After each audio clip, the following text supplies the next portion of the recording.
Hello everyone! Ayan.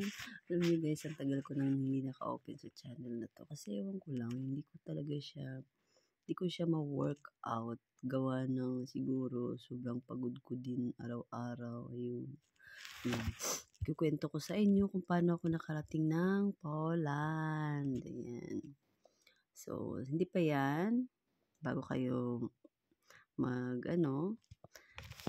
subscribe my channel po. Ayan. Para may mga tips kayo kung paano kayo makapunta dito sa Poland. Ayan. O kaya sa ibang bansa, 'di ba? Sa ibang part ng Europe. Ayan. Pero kasi yung basta ito lang siya, stepping stone ng iba din, ganyan.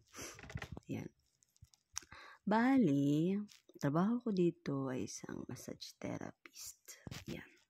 Nag-work ako dito as massage therapist. Yan. Bago ako nakarating dito, galing ako ng Kuwait.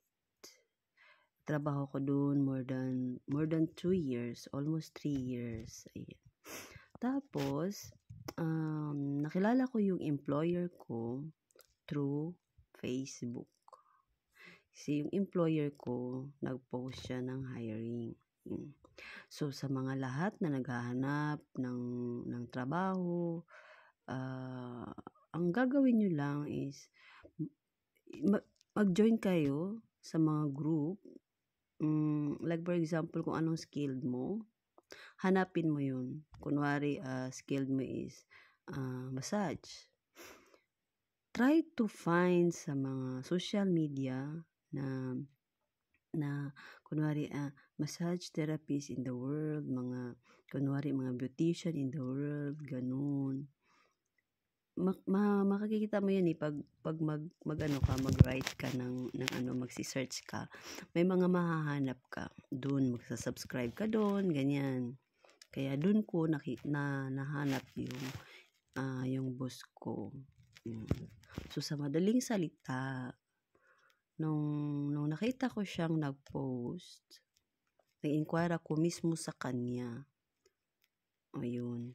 Tapos, hiningi niya sa akin yung CV ko, yung mga certificate ko, and then,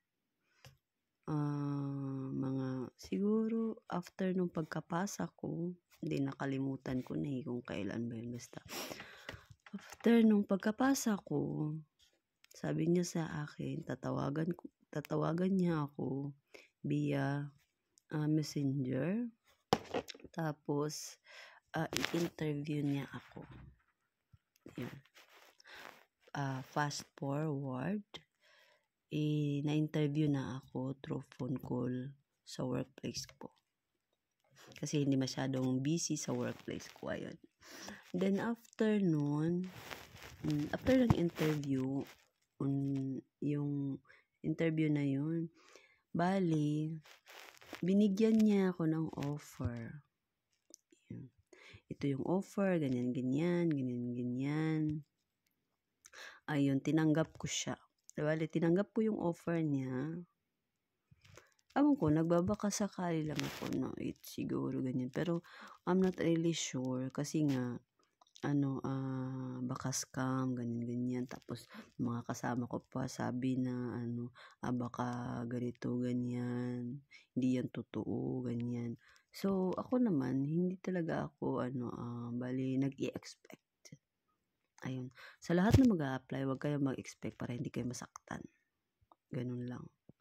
So, next na naman, ito, konti lang yung i-reveal ko muna sa inyo ngayon.